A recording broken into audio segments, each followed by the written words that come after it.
en tant qu'observateur de la scène politique et défenseur ou acteur engagé de la promotion de la démocratie, quel est votre point de vue sur les déclarations de Maître Adrien Ombidji?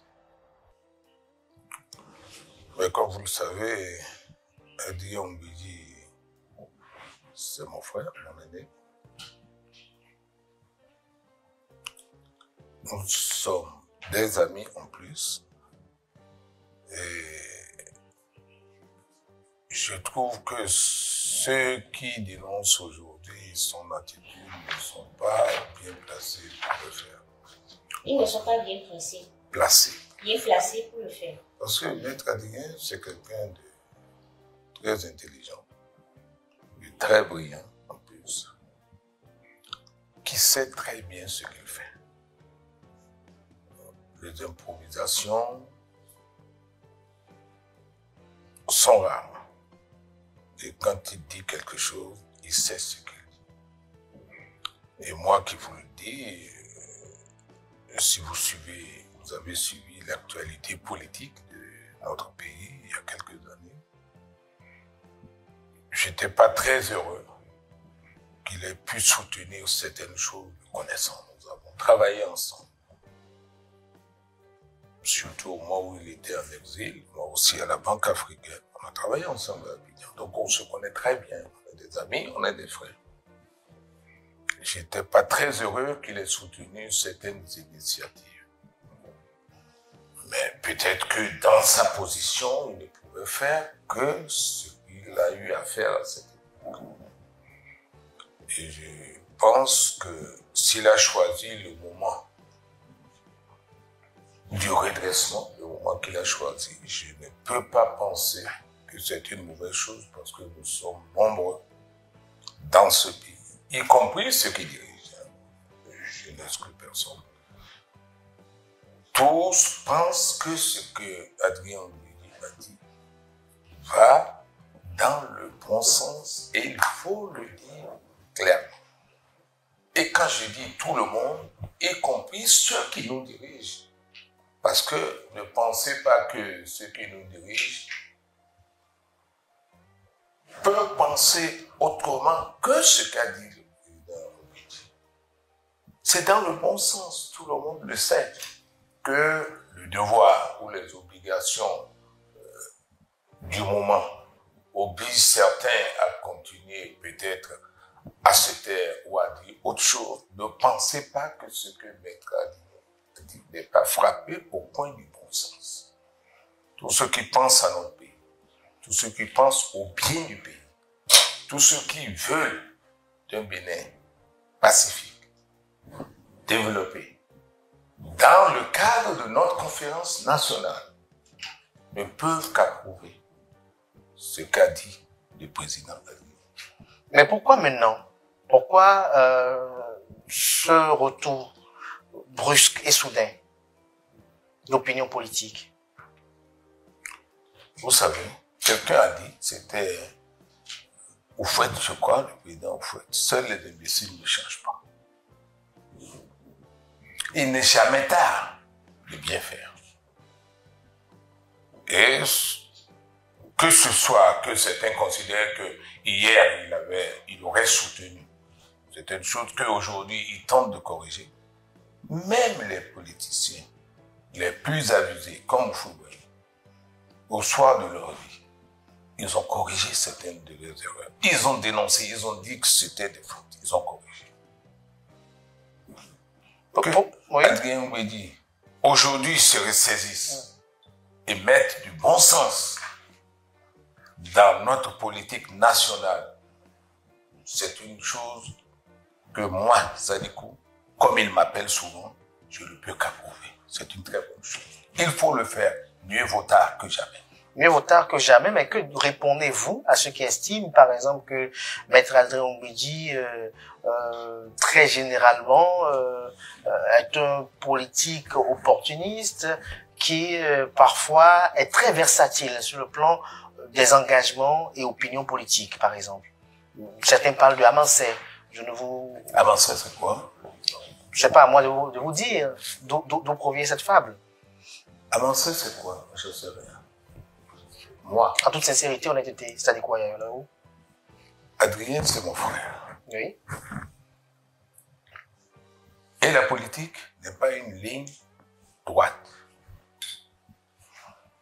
Comme vous, il y en a qui disent, les politiciens, ils changent d'avis, ils mentent, on dit tout d'un politicien.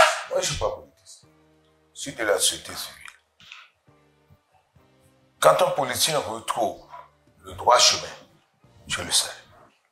Et Adrien a retrouvé ce chemin. Et je vous dis que même ceux qui nous dirigent aujourd'hui, au niveau le plus élevé, je me permets de le dire, Et même le chef de l'État, Patrice Talon. je suis sûr, intelligent comme il sait que ce qu'il dit, Maître Adrien, c'est vrai et c'est ce qui doit se faire. Qu'il fasse autre chose, pour d'autres raisons, c'est pas mon problème. Mais il sait que ce que Maître Adrien dit, ce n'est pas du parti pris, c'est vrai. Et c'est ce qu'il faut faire. Et c'est ce qu'on finira par faire. Qu'est-ce qu'on finira par faire? Ce que dit Adrien. Et à votre avis, quels seraient les impacts potentiels sur les propos, les impacts potentiels des propos du maître Adrien Mbeki sur la stabilité sociale et politique du pays? Vous pensez que ce que dit le président Adrien, ce n'est pas en faveur de la stabilité sociale? C'est vrai que certaines vérités sont amères. Mais c'est bien que ce soit sorti de sa bouche à lui pour permettre à tout le monde de comprendre que c'est ce qu'il faut faire.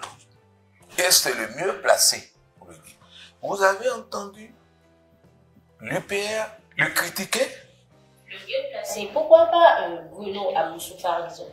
Ben, chacun prend. Qu'est-ce que vous savez que Bruno Amoussou fera demain ou dira demain? Chacun en son temps et à son heure. Peut-être que c'est le président de la République lui-même demain qui dira la même chose. Et vous verrez les opportunistes prendre le train en marche et dire « Ah, voilà, c'est ça qu'il fallait faire. » Non, Adrien a parlé au moment où il peut le faire. Et je suis sûr que d'autres le suivront. Après avoir contribué à installer les bases politiques de tout ce qui régente la vie politique béninoise depuis 2018 à ce jour. Mon frère, rien n'est éternel. Il n'est jamais tard. Il n'est jamais tard de comme vous l'avez dit tout à l'heure. En son temps, il a fait, il a collaboré, comme on dirait, oui. Et chaque chose a ses limites. Ces propos ont été tenus dans une atmosphère politique en préparatif ou en préparation des élections générales de 2026. Vous êtes de la société civile, vous l'avez dit si bien, vous êtes également citoyen béninois, vous avez des parents, des enfants, des petits-fils, des petits-fils dans le pays. Alors, 2026, comment vous l'entrevoyez? Comme l'a dit le président Adrien, je souhaite 2006 pacifique. 2026. 2026 pacifique pour des élections crédibles, sans exclusion. Sans exclusion. Il faut que notre démocratie retrouve sa splendeur. Il faut qu'on aille à des élections où tout le monde applaudira, où le président Talon sortira grandi de ces élections. Et pour que cela soit possible, c'est quoi les conditions à remplir? Mais les conditions à remplir, c'est exactement ce que demande le président Adrien. Il ne faut aucune exclusion. Il ne faut pas des textes qui vont être chrysogènes. S'il y a des difficultés, il faut qu'on discute avant et qu'on ait des élections très bonnes pour tout le monde. L'avocat que vous êtes, on regarde votre parcours, des missions d'observation que vous avez eues à travers l'Afrique et également à travers le monde. Lorsque vous parcourez le code électoral béninois, est-ce que pour vous, il y a des raisons de s'inquiéter? Oh, il y a toujours eu, depuis les dernières modifications. Je crois que vous savez très bien qu'il y a eu beaucoup de modifications. Tantôt, on nous parle de la trouvaille de la Cour constitutionnelle avant que les partis politiques ne puissent être acceptés à participer aux élections. Quelle est cette histoire de... Comment on l'a appelé? C'est plus d'actualité aujourd'hui. Le certificat... C'est plus d'actualité aujourd'hui, maître Sani Kwayala. Il faut... Qui vous dit que ce n'est pas d'actualité? Qui vous dit que ça a été abrogé? Qui vous dit que demain, des partis ne seront pas empêchés, tout simplement parce qu'à la dernière minute, on dira ils ne sont pas acceptables. Qui vous dit que sur les impôts, il y a encore un autre certificat pour les impôts.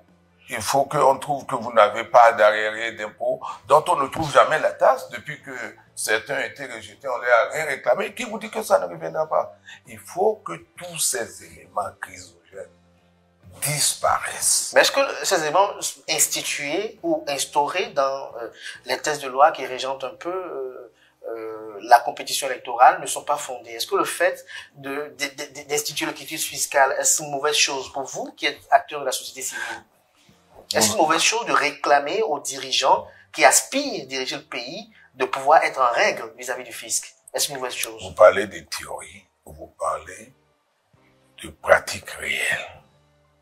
Pourquoi, soudainement, il faut se mettre à fouiller fiscalement pour que le responsable dise, en fin de compte, si je n'ai pas approuvé, j'ai une hiérarchie derrière moi. C'est s'il n'y a pas. Mais essayons d'être un peu de bons béninois. On ne peut pas instaurer quelque chose pour que le premier responsable, même dépassé, soit obligé d'admettre qu'il n'y a pas que lui, qu'il a des patrons. Moi, je ne veux pas qu'on entre dans ces détails-là. Tous ces éléments, tous ces errements, comme je les appelle, doivent disparaître. Notre pays a besoin d'un système démocratique qui favorise le développement. C'est ça, il faut insister sur ça. On a besoin de paix. Et le moment est mal placé pour ça. Peut-on alors dire que la relecture du code électoral serait l'un des défis majeurs sur lesquels il faudra anticiper pour avoir des élections de bonnes élections transparentes et pacifiques? Moi, je vous dis, les dernières réformes, lorsque j'ai entendu un député dire à l'Assemblée nationale, vous n'avez pas voulu de ceci, nous allons corser. Normalement, le président, je suis sûr qu'il l'a fait, devait l'appeler pour lui dire, attention, ça ne se dit pas. Parce qu'au plan international, les gens nous regardent, c'est comme si on essayait de corser pour empêcher certains. Et ça a été diffusé dans le monde entier. Je vous dis, c'est une erreur grave. Et je suis sûr que ce monsieur a été rappelé à l'ordre par le président de la République. Parce que le président ne doit pas laisser passer l'affaire comme ça. Et je suis sûr qu'à l'Assemblée nationale, même le président de l'Assemblée nationale, comme si on faisait les choses intentionnellement pour empêcher. Ça ne peut pas se dire. Si ça se fait, ça doit être fait très discrètement. Le Bénin, c'est un pays dont l'honneur doit être défendu par tout le monde et partout. Et surtout pas dans un parlement. Un parlementaire dit, nous allons corser davantage. Ce n'est pas un combat entre députés. C'est en faveur du peuple que les députés se réunissent pour adopter des lois pour nous faire progresser. Quand un député dit « nous allons corser », ça veut dire quoi? Il se bat contre qui? Maître Sadiko Alao, oui. C'est vous la génération future. Oui. Nous avons le devoir de le dire pour que vous compreniez. Ce n'est pas un combat de boxe au Parlement, non. Il n'y a rien à corser. C'est pour le bien des Béninois. Il corse contre qui? Contre lui-même ou contre le peuple? Ça, c'est bien. Il faut que vous l'entendiez de ma bouche. Ça ne doit pas se dire dans un Parlement. Alors, je vous ai présenté tout à l'heure pour exposer un peu et partager, rappeler à nos amis internautes un peu votre parcours qui est assez riche. Vous avez écrit un ouvrage qui est intitulé, je cite, « La nécessaire relecture de nos constitutions en Afrique francophone ».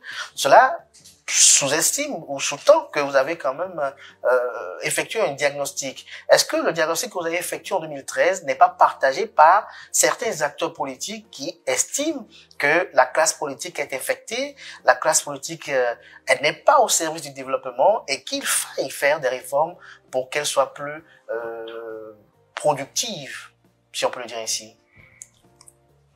Vous savez, chaque pays ou chaque peuple à la classe politique qu'il mérite. Si j'ai écrit cet ouvrage, oui. Et d'ailleurs c'est un ouvrage que le président de la République a réclamé. Donc il le connaît. Il a demandé un certain nombre d'exemplaires. Et ça lui a été remis.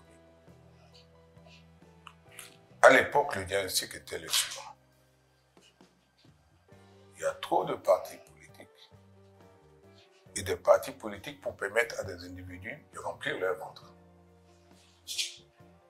Donc la politique, c'était un moyen pour les gens de gagner leur pain, de vivre et de faire vivre des générations d'individus au détriment du peuple. D'où certains acteurs politiques veulent, par exemple, corser. Non, corser, c'est La pas de ça. critère pour... C'est pas de ça qu'il s'agit, c'est pas de ça. Corser, si vous avez bien compris ce qui s'est passé au Parlement, il ne s'agit pas de la même chose. Donc, des pays avant le Bénin ont limité le nombre de partis politiques. Ce que tout le monde ne partage pas. J'ai des amis que je respecte qui pensent qu'il faut laisser la démocratie s'exprimer. Moi, je pense un peu autrement que dans un pays qui cherche son développement et surtout où le niveau de corruption est assez élevé, il faut limiter le nombre de partis politiques pour qu'il y ait une certaine discipline au niveau même des partis en éduquant leurs militants. Un peu comme voulu en 2018 par la réforme du système partisan au Bénin. Non, oui, c'est l'objectif qui était poursuivi, mais ça a été dénaturé, il faut le reconnaître. Ça a été dénaturé par la faute des mêmes politiciens. Mais ce travail n'aurait pas dû être fait par des gens, disons, qui étaient sous ordre. Ça aurait dû être fait par des intellectuels et qui l'auraient soumis à la classe politique élargie et en plus adopté par référendum. Les méthodes que nous avons adoptées ne sont pas les meilleures. Bon, c'était l'objectif et le modèle que l'Ivoire suggérait, c'était un peu comme ce qui se passe actuellement au Ghana. Et vous voyez l'alternance au Ghana, ça se déroule très fraternellement. Tout simplement parce que tout le monde respecte le texte. Et quand il y a des anomalies, les politiciens, les dirigeants se rencontrent pour dire comment allons-nous résoudre tel et tel problème. Ici, c'est toujours une guerre fratricide. Nous n'avons pas besoin de ça. Le but de la démocratie, c'est de développer le pays dans la paix et dans la fraternité. Et c'est ce que la conférence nationale de 1990 a. Et je crois que nous devons retourner, relire ce qui a été décidé et retourner à ces pratiques-là. Pendant quelques années, on a fait trop de bêtises, qui n'est pas imputable seulement à un seul camp. Et c'est surtout nos cadres intellectuels trop pressés qui doivent porter la responsabilité de toutes ces bêtises-là. Et au vu des anomalies, des malentendus qui existent entre opposition et mouvance, est-ce qu'il ne serait pas, vous ne proposerez pas une autre forme de conférence nationale, par exemple, une grande assise où les pays, les personnes... Est-il nécessaire une assise comme le réclament les acteurs politiques de l'opposition? Bon, là, vous posez une question très intéressante. Je sais qu'il y a des gens qui ne veulent pas de ça, même si votre suggestion est mûre aujourd'hui. Si vous vous souvenez, il y a à peu près, je crois, 5 ans, où on devait renouveler le mandat de l'équipe au pouvoir, que ce soit les députés ou le président de la République. Et des décisions très dures étaient en train d'être prises. Et j'avais dit, faisons attention, le monde est en train de changer. Soyons très prudents. Ne prenons pas de décisions qui nous divisent les uns contre les autres. Essayons d'être ouverts pour que chacun trouve son chemin. Que la jeunesse trouve du travail. Que ceux qui ont de l'expérience préparent la jeunesse à prendre ses responsabilités. Évitons de nous diviser. Et nous avions, à cette époque, les débuts du terrorisme à Bassam. Je dis, faisons attention. Notre pays est entouré d'un certain nombre de dangers. Ne prenons aucune décision hasardeuse. Restons unis. Et je crois que c'est plus que important aujourd'hui. Aujourd'hui, si nous restons dans ces divisions, nous, on ne sera peut-être plus là. Mais comment vous allez vous en tirer? Il faudrait que ceux qui restent aident le peuple à se retrouver et à réduire nos divisions. Cela soutiendra même nos enfants qui se battent sur le front. Donc, vous dites aujourd'hui que nous sommes divisés? Vous ne savez pas qu'il y a une division dans le pays? Et il faut éviter cette division parce que il y a un proverbe yoruba que vous devez connaître puisque vous êtes vous-même yoruba. C'est lorsque le mur de la maison est fendu que vous avez des lézards là-dedans. Si vous restez unis, chacun gagne son pain honnêtement. Vous restez unis, vous serez unis pour faire face à l'adversité. Et aujourd'hui, nous en avons plus que besoin. Je suis certain que le président de la République lui-même, il pense la même chose, même s'il ne le dit pas. Parce qu'on ne peut pas être à la tête d'un pays divisé et être fier. Mbedi pense exactement la même chose. Nous devons nous retrouver dans ce pays-là pour remettre le pays sur les rails. Que les désespérés trouvent du travail et qu'ils aient un espoir pour l'avenir. Tout à l'heure, vous étiez en train de parler des attaques terroristes, tout à l'heure, à l'instant, où vous parlez de nos soldats au front. Il y a de cela quelques jours, nous avons connu également une attaque de pointe triple dans la partie septentrionale. Il y a eu de vives émotions, de vives compassions à l'endroit des forces de défense et de sécurité et des familles éplorées. Au niveau du GRDS, comment vous avez accueilli cela? D'abord, il faut commencer par rendre hommage à nos soldats et à leur présenter nos sincères condoléances. Si un soldat tombe, c'est comme si nos enfants tombaient. Il n'y a pas de soldat béninois différent de vous, de moi ou d'elle. Ce sont nos frères, ce sont nos enfants qui tombent. Donc, ce qui se passe au fond nous concerne au premier chef. C'est dommage que cela arrive. Mais le terrorisme n'a pas de couleur, n'a pas de religion, n'a pas de parti politique. J'ai été ici, au Bénin, président de l'abbé César pendant 10 ans. L'un de nos objectifs, c'est la lutte contre le terrorisme et sa prévention. Et nous avons publié beaucoup de choses à cet égard pour dire qu'il faut que les enfants du pays se retrouvent. Si nous nous retrouvons, que nous sommes solides, nous serons plus forts au fond. Et nous trouverons mieux les solutions pour faire face au terrorisme. Parce que ce n'est pas une religion, ce n'est pas une région, ce n'est pas une ethnie. Ceux qui alimentent ce réseau savent pourquoi. Et il nous est même arrivé une fois de nous interroger. Est-ce que ce n'est pas le retour à une forme de colonisation de nos pays? Mais personne n'a la solution. Et la science infuse. C'est lorsqu'un peuple est uni, que tout le monde se retrouve. On pose les problèmes entre nous. Qu'est-ce qui se passe? Comment faire? Et personne ne doit se réjouir du succès des terroristes. Personne ne doit se réjouir. Ne doit s'en réjouir. Si les terroristes tuent 2, 3, si quelqu'un s'en réjouit, de quoi il travaille à sa propre perte. C'est pour cela que la seule lutte contre le terrorisme, c'est d'abord pour le peuple d'être uni, de réfléchir ensemble à ce qu'il faut faire pour mettre fin à ça. Et parmi ceux qui réfléchissent, il est même possible d'avoir des éléments qui étaient peut-être pro-terroristes, qui trouvent que le pays étant enfin uni, il faut arrêter certaines pratiques. Et il faut éviter de politiser les actions terroristes. Parce que si vous écoutez les discours récents de certains terroristes, ils tentent de politiser, de parler des arrestations et de tout. Toutes ces pratiques-là doivent être discutées entre nous.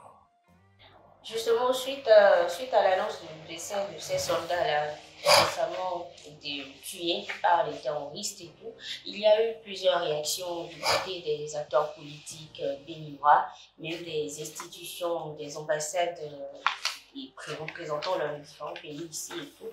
Même le gouvernement a réagi. j'aimerais vous demander comment évaluez-vous, pardon, la réaction du gouvernement béninois par rapport à l'annonce du décès du Santa. Le gouvernement et le chef d'état-major, dont j'ai écouté, d'abord, il y avait un premier massacre et puis ce deuxième. Et son discours est comme le nôtre. Le chef d'état-major veut un peuple fort, uni, derrière une armée solidaire. C'est la même chose que je viens de vous dire. Et je pense que dans ce cadre-là, encore une fois, personne n'a la science infuse. C'est seulement lorsque tous les fils du pays se retrouvent et discutent de la situation, toutes tendances confondues. Les détenus politiques, il faut les amener là qu'on discute ensemble. Même les détenus politiques. Ceux qui sont à l'extérieur. Les exilés aussi. Il faut que tout le monde soit là, qu'on en discute.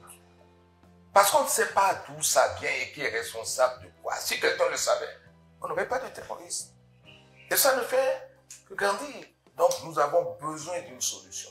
Pour rester tous soudés, il faut qu'on lâche tout le monde. C'est pas bien d'avoir des détenus politiques. Et surtout des gens qui veulent être candidats. Ça, c'est une très mauvaise chose. Moi, je le sais. Le président Ombedi le sait. Le président Talon lui-même, il sait que ce n'est pas bon. Il détenir des gens politiquement pour les empêcher d'être candidats. Est-ce qu'ils sont détenus politiquement pour être empêchés d'être candidats? Mais c'est évident. Vous êtes avocat depuis 1974.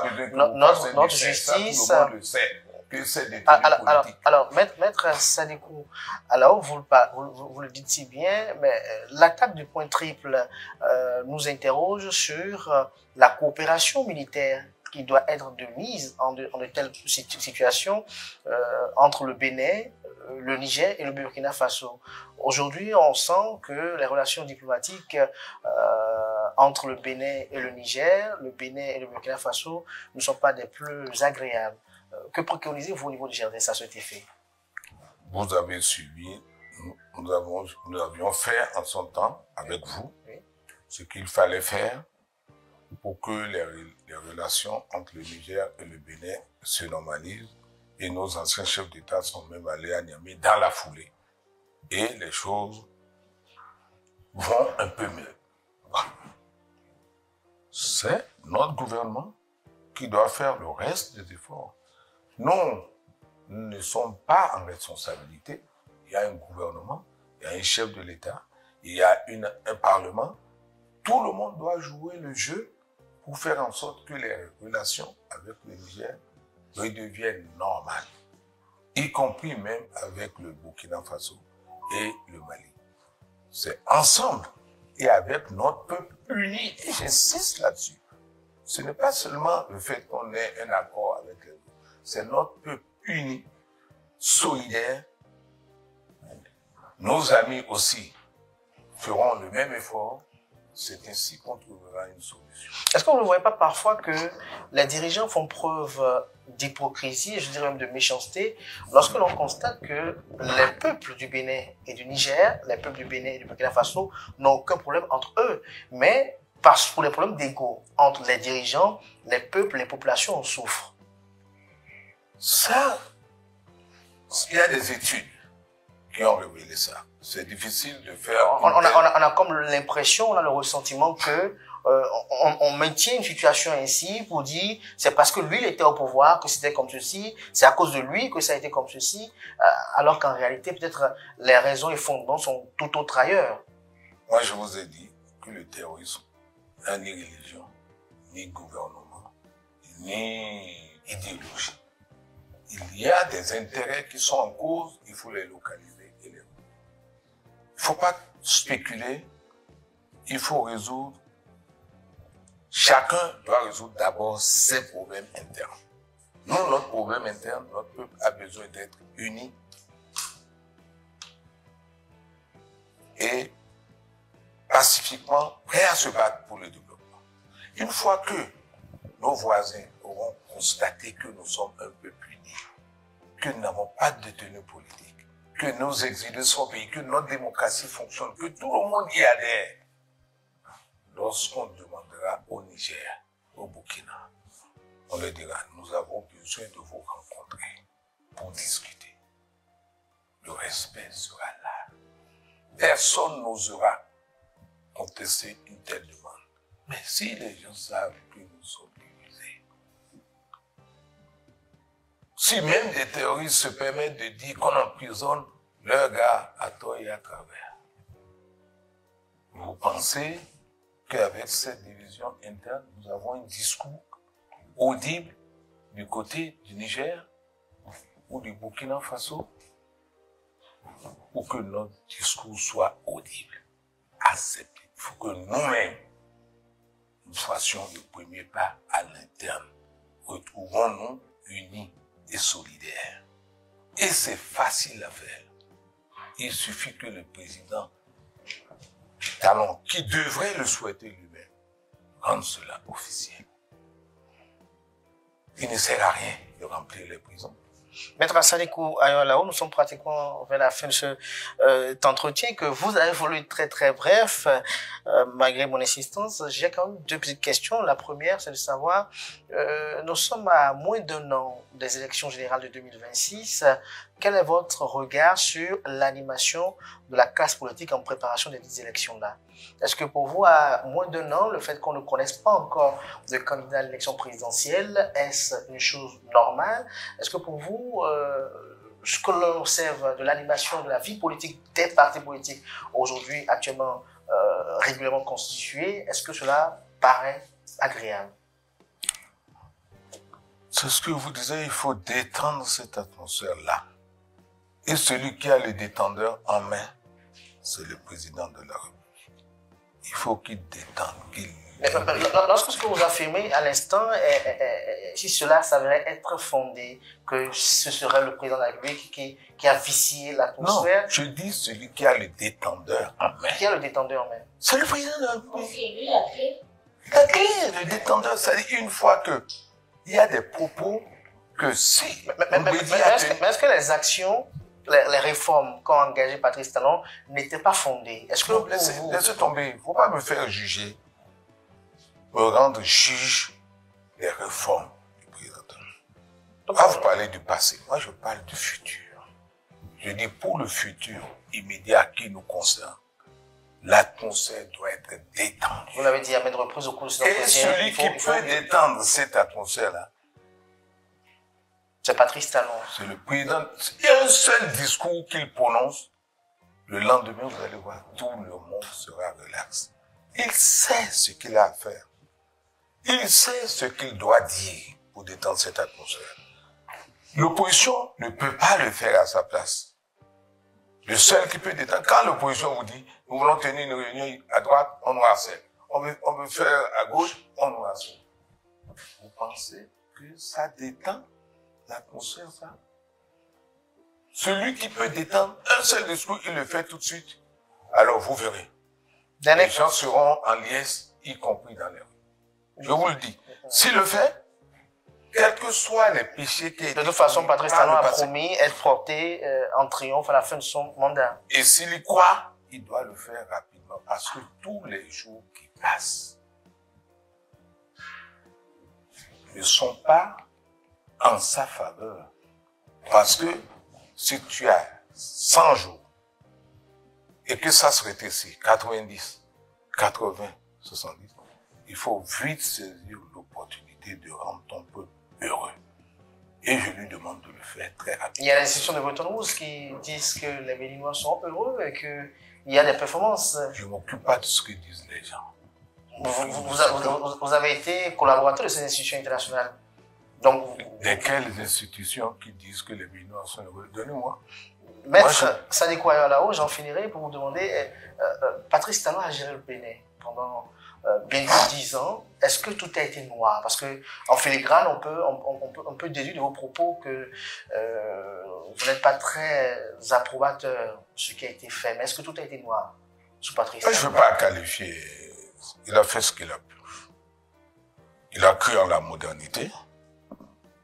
Il l'a fait. Il continue de le faire. Eh bien, ça a engraissé pas mal de gens.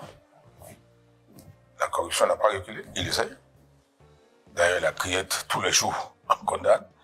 Mais il a fait ce qu'il a pu. On ne peut que le féliciter parce que son idée majeure à lui, c'est de moderniser le pays. Et je crois que sur ce point, il a réussi par endroits. Les objets auxquels il a touché les a réussi. Je déplore que le rail ait été totalement détruit. Alors que c'est le long terme du développement. Le transport, moi j'adore qu'on fasse des infrastructures de transport, mais le rail qui a été réduit à néant, je le déplore. Et je déplorerai toujours. Je suis sûr que le prochain régime devra s'atteler à ça. Mais, ayant fait ce qu'il a pu, d'autres prendront la relève. Et c'est le peuple qui doit. Le développement, ce n'est pas une affaire d'individus. Seul, aussi brillant et aussi intelligent soit-il. Si bien que quand les choses ne marcheront pas, les gens diront, y compris dans l'entourage, ah non, c'est le président qui a décidé de cela. Ils vont rejeter le tort sur ça doit être le président de la République. Une entreprise collective. Un peu comme ils l'ont fait avec Boniaï par le passé. Voilà. Ça doit être toujours une entreprise collective. Nous devons tous discuter de ça. C'est l'une des lacunes du régime. Je pensais qu'il est assez fort pour dire ce qu'il faut faire dans tous les domaines. Non, ça n'existe pas. Il n'y a que le Seigneur. Tout simplement parce qu'on ne le voit pas. Si on le voyait, il aurait été critiqué. Nous sommes tous avec nos limites. Si nous ne connaissons pas nos limites, c'est comme s'ils connaissaient les décisions. Les décisions ne sont pas débattues démocratiquement. Et vous ne savez pas que le Bénin, ça a été joué avec un régime autoritaire. Le Bénin, sous le président Talon, il l'assume. C'est un pays autoritaire. Il n'est pas le seul. D'ailleurs, tous nos voisins aussi sont des régimes autoritaires. Évidemment, un régime militaire ne peut être qu'autoritaire. Alors, on a pensé, les pays d'Israël ont pensé que les régimes autoritaires pouvaient affronter le terrorisme. C'est une erreur. Seul le peuple, lorsqu'il se met avec ses dirigeants, peut combattre ce genre de... Les militaires, ils sont au pouvoir. Les terroristes continuent au Burkina. Ils continuent au Niger. Quels que soient les reproches, mais les régimes autoritaires ne peuvent pas, à eux tout seuls, conduire au développement s'ils n'associent pas leur peuple. Le développement, c'est une affaire de débat et c'est une affaire d'acceptation en démocratie.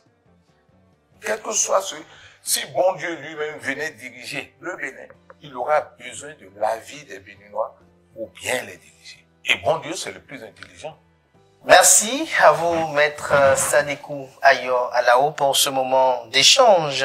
Merci pour l'honneur, merci pour la considération, malgré mon insistance. Merci d'avoir finalement accepté cet entretien que vous avez voulu si bref. Nous sommes à la fin. Le rituel, vous le connaissez si bien depuis quelque temps. Vous allez adresser un mot à l'endroit des Béninois qui ont voulu vous suivre, de vos étudiants qui ont voulu vous suivre, sympathisants du GRDS également, et autres acteurs de la société civile qui ont bien voulu suivre cet entretien pour savoir ce que vous avez à dire sur l'actualité de votre pays, le Bénin. Je dirais simplement que gouverner un pays, c'est pas une action, c'est pas une chose facile. Et vous m'avez demandé tantôt ce que je pensais de l'action ou des actions du président Talon. Je dis, pour le progrès et la modernité qu'il aime, il faut lui rendre hommage.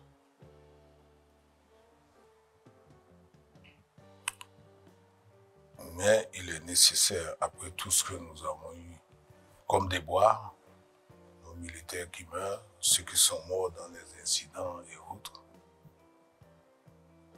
il faut que nous permettent de retrouver le chemin de la paix,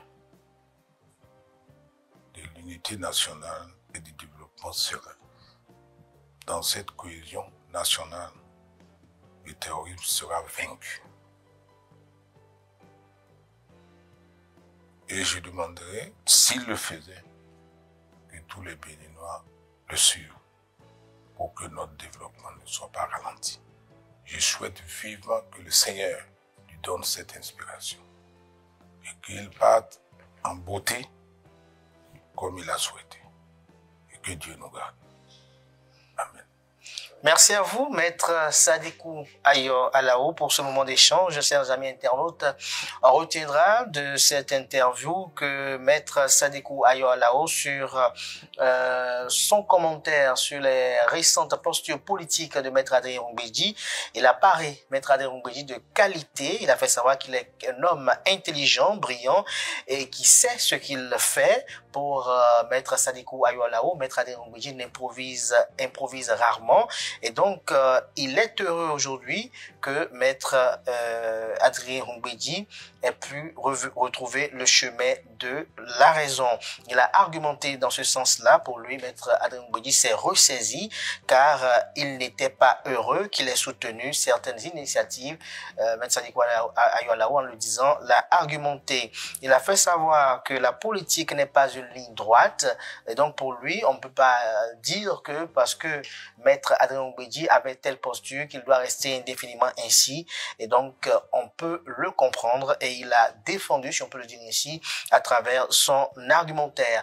Maître Sadikou Ayo Alao clame des élections sans exclusion. Il a martelé tout au long de son entretien. Il a appelé à la cohésion nationale. Pour lui, il ne faut pas corser les lois électorales. Chaque pays, chaque peuple a la classe politique qu'il mérite, a-t-il laissé entendre lorsqu'il a été interrogé sur son ouvrage intitulé « La nécessaire relecture de nos constitutions en Afrique francophone ». Pour lui, c'est un ouvrage qui pose un diagnostic profond que le président Patrice Talon a partagé et a eu même à réclamer le dit ouvrage.